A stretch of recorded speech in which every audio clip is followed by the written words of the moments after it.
अस्सलाम वालेकुम नाजरीन, एक नए व्लॉग के साथ आपकी खिदमत में हाजिर है। नाजरीन, आज की इस वीडियो में आपके साथ कुछ एक्सक्लूसिव इंसाइट शेयर करेंगे। विद इन पाकिस्तान तहरीक इंसाफ क्या चल रहा है, इसके ऊपर बात करेंगे। अडयाला जेल में इमरान खान साहब ने अपने पार्टी रहनुमाओं को क्या हिदायत दी, क्यों कर उनको डांट पिलाई, इस बारे में भी बात करेंगे। और सबसे पहले मैं आपको बता दूं कि आज सुप्रीम कोर्ट ऑफ पाकिस्तान में एक दफ़ा से फिर, अगर मैं यूं कहूं तो गलत नहीं होगा, कि इमरान खान साहब ने काजी फायज ईसा साहब को एक तरह से मुश्किल में डाल दिया है। आपको मालूम है, कुछ रोज कबल एक समाअत हुई थी सुप्रीम कोर्ट ऑफ पाकिस्तान में, जो नैब तरमीम कलअदम करार दी गई थी जस्टिस उमर रज़ा बंदयाल साहब की जानिब से। उनके खिलाफ इंट्रा कोर्ट अपीलें वफाकी हुकूमत ने दायर की थी। उन इंट्रा कोर्ट अपीलों पर समाअत हुई। इमरान खान साहब ने एक ख्वाहिश का इजहार किया कि वो ज़ाती हैसियत में उस अदालती कार्रवाई का हिस्सा बनना चाहते हैं और खुद अपना केस आर्ग्यू करना चाहते हैं। सुप्रीम कोर्ट ऑफ पाकिस्तान ने reluctantly so but eventually Imran Khan साहब की इस ख्वाहिश को पूरा किया, जो कि उनका एक बुनियादी तौर पर हक भी बनता था, और उनको वीडियो लिंक के जरिए सुप्रीम कोर्ट की अदालती कार्रवाई का हिस्सा बनने दिया गया। इमरान खान साहब वीडियो लिंक के जरिए अडयाला जेल से सुप्रीम कोर्ट के कमरा अदालत नंबर 1 में मौजूद थे, और उस रोज़ की अदालती कार्रवाई को हम इन लेंथ आपके साथ डिस्कस कर चुके हैं। उसका सबसे इम्पॉर्टेंट उस रोज़ का जो इशू बन गया, वो इमरान खान साहब की वो तस्वीर थी जो वायरल हुई, और वो तस्वीर क्यों कर इतना बड़ा इशू बना। उसी सिलसिले में अब ये जो आज की खबर है, इसकी सिग्निफिकेंस ज्यादा हो चुकी है।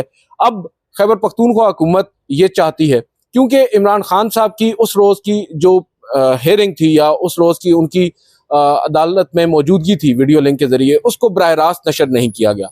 माजी में ऐसा कभी नहीं हुआ। बिलखसूस नैब तरमीम केस जब से सुप्रीम कोर्ट में अब सुना जा रहा है इंट्रा कोर्ट अपीलों के हद तक, तो चीफ जस्टिस उस अदालती कार्रवाई को बराह रास्त नशर करते हैं, मगर उस समाअत को बराह रास्त नशर नहीं किया गया। खैबर पख्तूनख्वा हुकूमत के जो एडवोकेट जनरल हैं, उन्होंने उस रोज़ भी चीफ जस्टिस से एक गुजारिश की थी, और उन्हें बताया था कि आज की अदालती कार्रवाई को बराह रास्त नशर नहीं किया जा रहा था, मगर चीफ जस्टिस काजी फायज ईसा ने उनकी बात को नज़रअंदाज करते हुए उन्हें अपनी जगह पर बैठने का मशवरा दे दिया था और हिदायत कर दी थी। उसके बाद अब उन्होंने एक दरख्वास्त CMA की सूरत में, जिसे हम मुतफरक दरख्वास्त कहते हैं, सुप्रीम कोर्ट में नैब तरमीम केस के अंदर ही दायर कर दी है, जिसमें अदालत से अब बाकायदा तौर पर यह इस्तदा की है कि नैब तरमीम केस की जो अदालती कार्रवाई है उसको बराह रास्त नशर किया जाए, और उसके अंदर जो एडिटिंग या कट करने वाला सिलसिला है वो भी नहीं होना चाहिए। पूरी की पूरी अदालती कार्रवाई दिखाई जानी चाहिए, और उसके बाद TV चैनल्स को भी यकीनी बनाया जाए कि वो भी उस अदालती कार्रवाई को बराह रास्त नशर करें। और साथ मोस्ट इम्पॉर्टेंटली अपनी जो प्रेयर है उनकी, ये 2 सफ़ात पर मुश्तमिल दरख्वास्त है, बड़ी मुख्तसर सी दरख्वास्त है, मगर जो प्रेयर का आखिरी पैराग्राफ है या आखिरी 2 सतरें हैं, उनके अंदर खैबर पख्तूनख्वा हुकूमत ये चाहती है कि इमरान खान साहब जो वीडियो लिंक के जरिए मौजूद होंगे उस रोज़ भी अदालती कार्रवाई में, उनको भी दिखाया जाए। यानी इमरान खान साहब का जो लिंक है, जूम के जरिए जो कनेक्ट करते हैं, उनको भी दिखाया जाए, और वो जो बात करें उसको भी सुनाया जाए।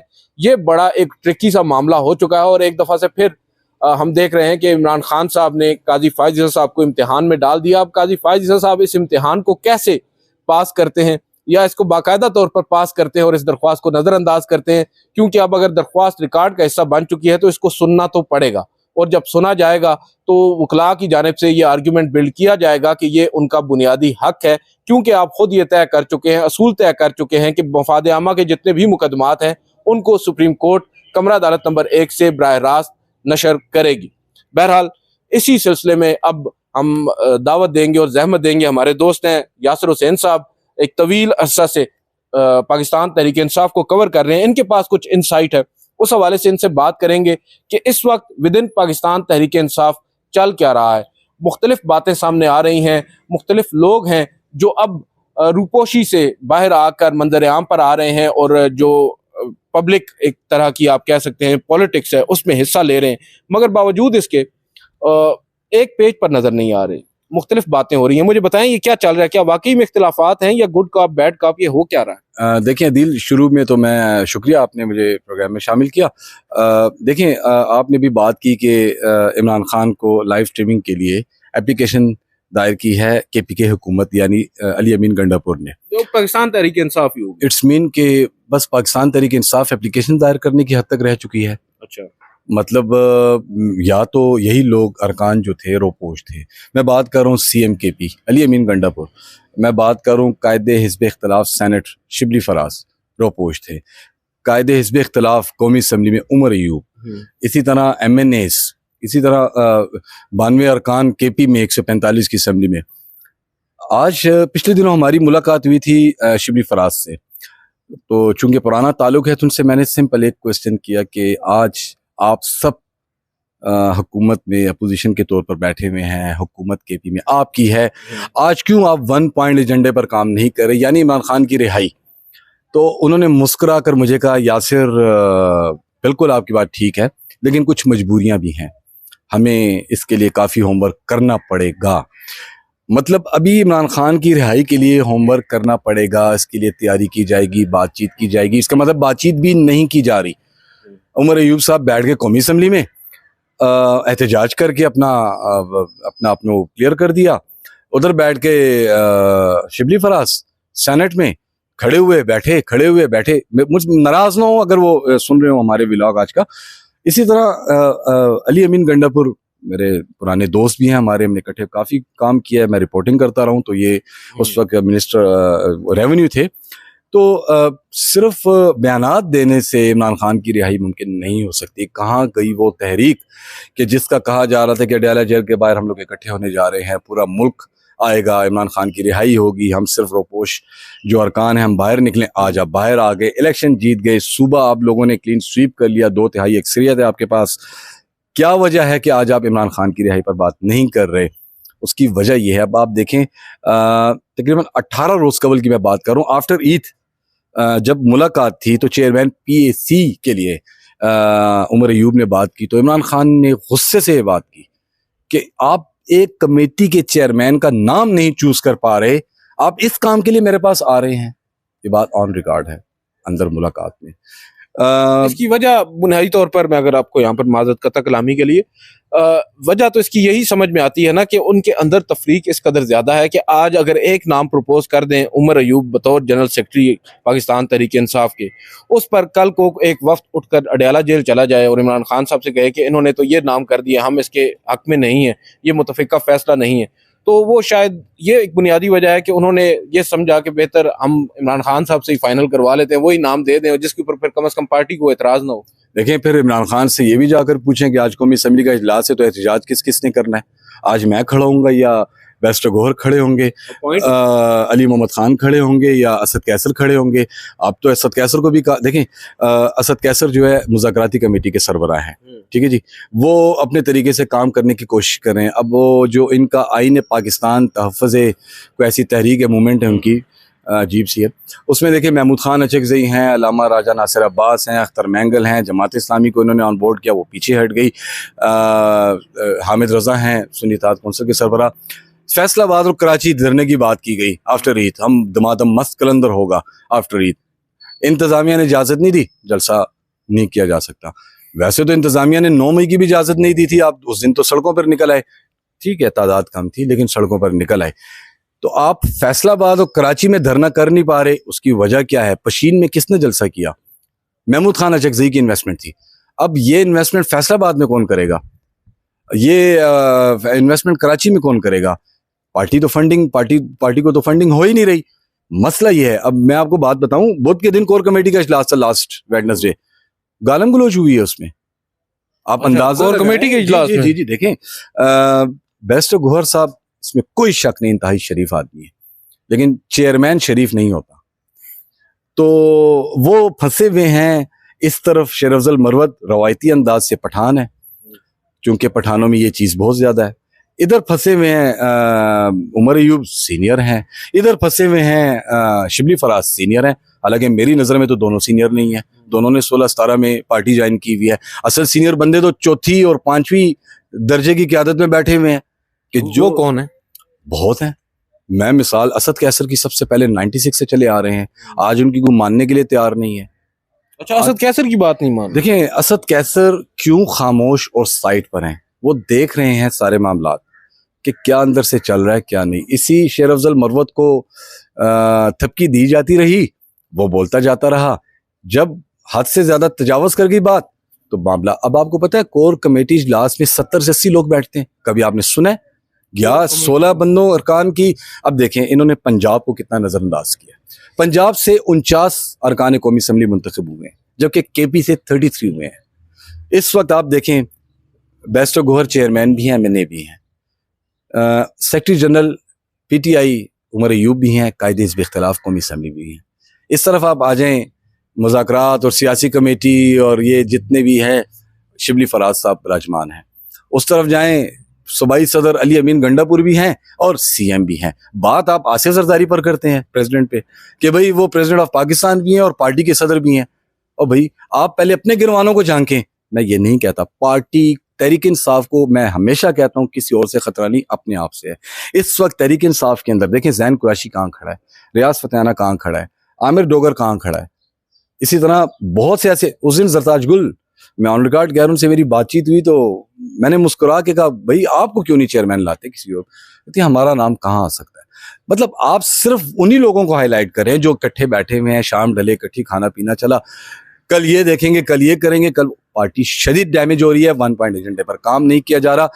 मुराद सईद भी शायद नाराज दिखाई दे रहे हैं। अच्छा, ये मुझे बताएं, नाराज मुराद सईद साहब, इनकी क्या नाराजगी की वजह है और क्यों कर वो मंजर आम पर नहीं आ रहे? क्योंकि आप तो दीगर तमाम लोग भी वापस आ ही गए हैं। देखें फिर मुराद सईद नाराज होंगे, इसमें कोई शक नहीं। वो पीटीआई का इंतहाई सिंसियर कारकुन है, मतलब मैं इसमें तो कोई डाउट नहीं, कोई शक ही नहीं, जान देने के लिए वो तैयार है। देखें सेनेट के इंतखाबात आ रहे थे और टेकिंग का मसला चला, खास हमारे दोस्तों का एतराज था इनके सेनेटर बनने पर, फिर भी नाम आगे आया। आपके खास दोस्तों? जी हाँ, हमारे खास दोस्तों को। तो वो मामला जो था साबका, वो तो शायद किसी हद तक क्लियर हुआ। अब मैं आपको एक बात बताऊं, अली अमीन गंडापुर से मुराद सईद नाराज तो हैं, साउथ रीजन के लोग खफा हैं, हजारा डिवीजन के खफा हैं अली अमीन से। जी जी जी जी, पिछले दिनों जरगे हुए हैं केपीके हाउस नाबाद में रेहान ज़ेब मामले में कि भाई आपने जिसको टिकट दिया था वो तो हार गया, रेहान ज़ेब का भाई जीत गया। इसी तरह पार्टी के अंदर कहा जा रहा है केपी में 18 एजर कैबिनेट बैठी हुई है। 18 एजर कैबिनेट जो है कोई पावर डिसीजन इसमें है ही नहीं, अकेले जाने से भी आज अली अमीन से लोग डर रहे हैं। मुराद सईद की आपने बात की, मुराद सईद अगर अब भी चाहे तो मैं आपको दावे से कह सकता हूँ आपके व्लॉग में, वो अभी भी फॉरवर्ड ब्लॉक बना सकता है अली अमीन के खिलाफ। पीटीआई में इस एमपीए जितने बैठे हैं इतने चाहने वाले हैं। आज तो पीटीआई के अंदर इतनी केपी में मसाइल चल रहे हैं। अच्छा, ऊपर से आप देखें उमर अयूब के कज़न बैठे हुए हैं, वज़ीर बल्दियात, वो चला रहे हैं केपी। शहराम तरक़ई के भाई बैठे हुए हैं, वो चला रहे हैं केपी। अली अमीन के भाई बैठे इधर एमएनए हैं, वो भी चला रहे हैं अपना सीएम हाउस। बुरा हाल है। पीटीआई जो है इस वक्त इक़्तिदार के मज़े, जो मौजूदा लोग हैं वो मज़े लूट रहे हैं। इमरान खान की रिहाई जो है, अब आप देखें पिछले दिनों सेकेंडरी इशू बन चुका है। अब आप देखें पिछले दिनों इमरान खान ने इस बात पर नाराज़गी इख्तियार की थी कि मेरे केसेस को आप लोग आगे क्यों नहीं, आप लोग पेश क्यों नहीं हो रहे। लतीफ़ खोसा की मैं आपको बात कर रहा हूँ, इमरान खान की बहन अलीमा बीवी की मैं बात कर रहा हूँ, जिसको मैं नाम नहीं लेना चाहूँगा, नाराज़ हो जाएंगे मेरे वो दोस्त। कह रहे थे यार छोड़ो, अलीमा खान का तो दिमाग ही काम नहीं करता, वो तो अंदर से इमरान खान से मिल के आएगी तो नेगेटिव बातें करेगी। वो पाकिस्तान तहरीक इंसाफ के मरकजी रहनुमा जी जी जी, मरकजी रहनुमा है। देखें इस वक्त आतिफ खान आप जानते हैं कितने सीनियर रुकन है, वो 3rd 4th दर्जे में बैठे हुए हैं रोया में। बहुत ऐसे सीनियर्स बैठे हुए हैं पंजाब और मुश्ताक गनी साहब के दिन है। मुश्ताक गनी साहब को तो ऐसा खड़े लाइन लगाया, देखें हैरानगी की बात है, मुश्ताक गनी जो है 4थी बार केपी असम्बली का हिस्सा बने, 3री बार वो पीटीआई के टिकट से जीत कर आए। 13 से 18 तक वो information minister and higher education रहे। 18 से 23 जनवरी तक वो, बल्कि आखिर तक वो स्पीकर रहे, वो आखिर तक स्पीकर रहे। अभी जब नई कैबिनेट बनी उनको मुशीर मावनी हुस्सी भी नहीं बनाया गया। क्यों? के लिए अमीन गंडापुर जानते हैं कि मैं अपने से सीनियर बंदा, कदावर बंदा ले आया तो मेरी क्या हैसियत रहेगी। चलें, ये तो समझ में आता है ना कि वो चीफ मिनिस्टर है ना, उन्होंने अपनी मर्जी से चलाना है और इमरान खान साहब ने उनको इख्तियार भी दे रखा है कि अपनी काबीना अपनी मर्जी से उसके फैसले करें। असल मसला अब जो आपकी नज़र में मैं समझ पा रहा हूँ वो ये है कि जो क़यादत है वो एक तो 1 पॉइंट एजेंडे पे नहीं आ रही इमरान खान साहब की रिहाई के मामले के ऊपर। इस ज़मन में मुझे जहाँ तक कुछ इत्तलात हैं, कुछ आपने भी खबरें ब्रेक की थी, कुछ मुलाकातें हुई थी, गालिबन 3 या 4 मुलाकातें, कुछ ऑफ द रिकॉर्ड मुलाकात, ऑफ द बुक्स भी मुलाकातें आपने रिपोर्ट की हुई हैं अली अमीन गंडापुर साहब की इमरान खान साहब के साथ रात के अंधेरे में कुछ खास लोगों के साथ या कुछ खास लोगों की हिदायत पर, तो वो क्या मामला है, वो मामला आगे किधर बढ़ा है, उस पर बताएं। क्योंकि कुछ लोग तो ये भी कह रहे थे कि उनको शायद बनिगाला मुंतकिल किया जा रहा है, कुछ लोग कह रहे थे अली अमीन गंडापुर चाहते हैं उनको खैबर पख्तूनख्वा जेल में लेकर जाया जाए। वो कहाँ तक पहुंचा, मामला खत्म हो गया? देखिए दिल, ऑफिशियली अली अमीन गंडापुर की अडालत जेल में 6 मुलाकातें हुई है इमरान खान। अच्छा, 6 हो गई? ऑफिशियल, मैं ऑफिशियल की बात कर रहा हूँ, और अनऑफिशियल 11 है, मतलब 5 जो है अनऑफिशियल है। ये कब की बात है? अच्छा, 5 अनऑफिशियल हैं और 6 ऑफिशियल। देखिए अभी तो कुल 11 मुलाकात। अभी तो मोहसिन नकवी साहब से नाराजगियां शुरू हो चुकी है ना अली अमीन की। उस वक्त तो वो सीएम हाउस में दरवाजे पर उनका इस्तकबाल कर रहे थे, और ये वही मोहसिन नकवी साहब हैं जिन पर इल्जाम लगाए जाते थे पंजाब में ये हुआ और हमारे साथ ये हुआ। पिछले दिनों इजहार भी किया कि मुझे कराची तक ले जाया गया, ये मैं अपना मुंह नहीं खोलना चाहता। अली अमीन की भी बात मैं कर रहा हूँ।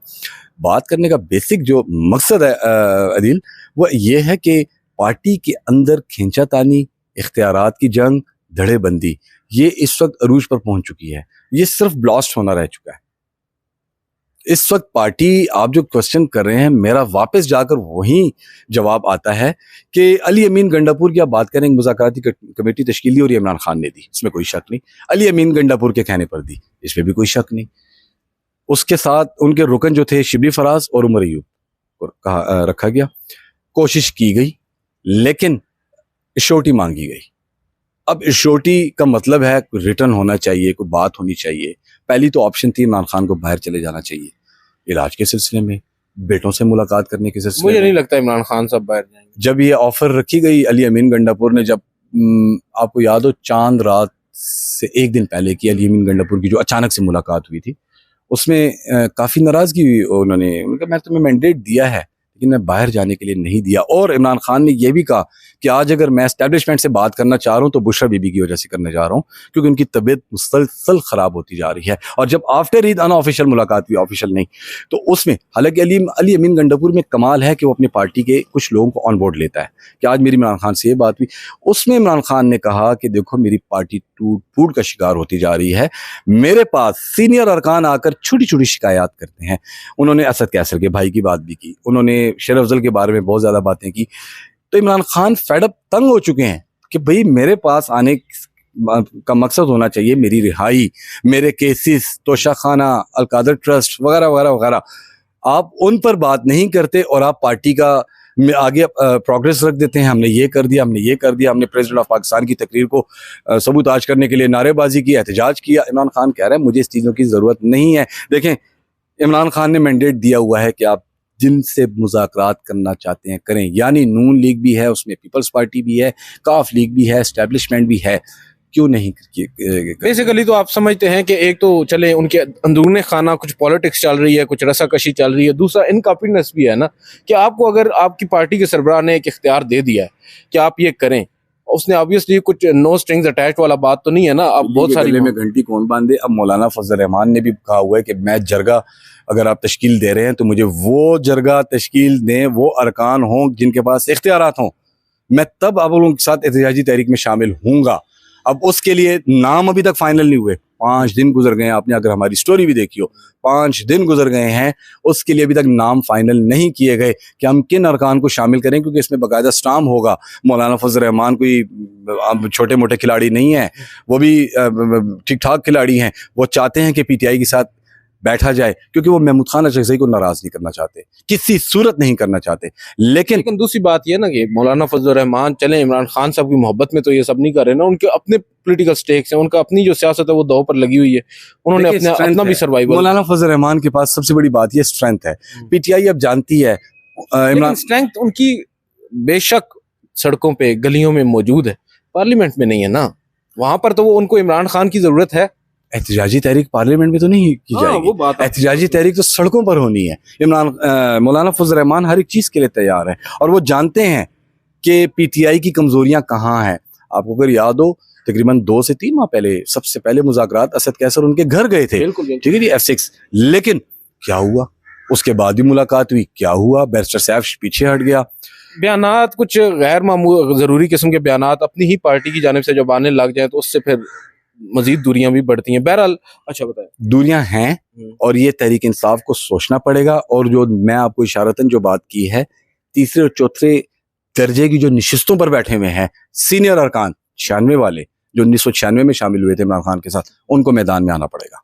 और ये नाज़रीन बड़ी एक्सप्लोसिव किस्म की खबरें दी हैं आज यासिर हुसैन साहब ने, और नज़र यही आ रहा है कि इस वक्त अंदरूनी एक खलफिशार का शिकार नज़र आती है पाकिस्तान तहरीक इंसाफ, और इमरान खान साहब की वाज़ेह हिदायत और डायरेक्शंस के बावजूद भी उनमें वो फैसला साजी जो है वो नज़र नहीं आ रही, जिसकी वजह से पार्टी अंदरून खाना ही कमज़ोर हो रही है। अब देखना ये होगा कि इस तमाम तर्जुमन में जो इमरान खान साहब के बुनियादी तौर पर केसेस हैं, जिनकी वजह से ये एक पूरा मसला इस वक्त दरपेश है पाकिस्तान तहरीक इंसाफ को, उस पर वो वकला क्या हिकमत अमली अपनाते हैं। जहाँ तक ताल्लुक़ है फॉरवर्ड ब्लॉक का या मुराद सईद साहब का, ये भी बात सोचने से ताल्लुक़ रखती है। कब तक आप अपने ही पार्टी के जो वफादार हैं और जो आपसे ज़्यादा कुर्बानियाँ दे चुके हैं उनको नाराज़ रखेंगे, और फिर इवेंचुअली वो लावा भी फटेगा और आपको बतौर पार्टी उसका नुकसान हो सकता है। इस चीज़ को सोचना होगा। और सबसे इम्पोर्टेंटली इमरान खान साहब के पास एक और मौका अब आने जा रहा है। देखना ये होगा कि क्या काजी फायज़ ईसा इमरान खान साहब को बोलने का मौका देंगे आइंदा समाअत पर, और अगर बोलने का मौका देते हैं तो क्या उस अदालती कार्रवाई को इमरान खान साहब की तस्वीर के साथ या इमरान खान साहब के बयान के साथ वीडियो लिंक पर बराह रास्त नशर किया जाएगा। मामलात अब काफ़ी ट्रिकी हो रहे हैं। देखना होगा कि ये मामलात आगे किस तरह बढ़ते हैं, क्योंकि जो पाकिस्तान तहरीक इंसाफ है वो ऑफिशियली या अनऑफिशियली जो भी है वो बिलोंग करती है इमरान खान साहब से, और इमरान खान साहब अगर एक दफ़ा मंजर आम पर आ गए वीडियो लिंक के ज़रिए ही सही, उन्होंने कौम से खिताब कर लिया मुख्तसर या जामे, उससे काफ़ी ज़्यादा फ़र्क पड़ेगा, और उससे उनका जो एक वर्कर है उसको भी एक तरह से नया उनका जो मोराल है वो बिल्ड होगा, उनको भी जोश मिलेगा। देखते हैं आइंदा आने वाले दिनों में क्या होता है। आज की इस वीडियो से इतना ही, इजाज़त दीजिए, अल्लाह हाफ़िज़।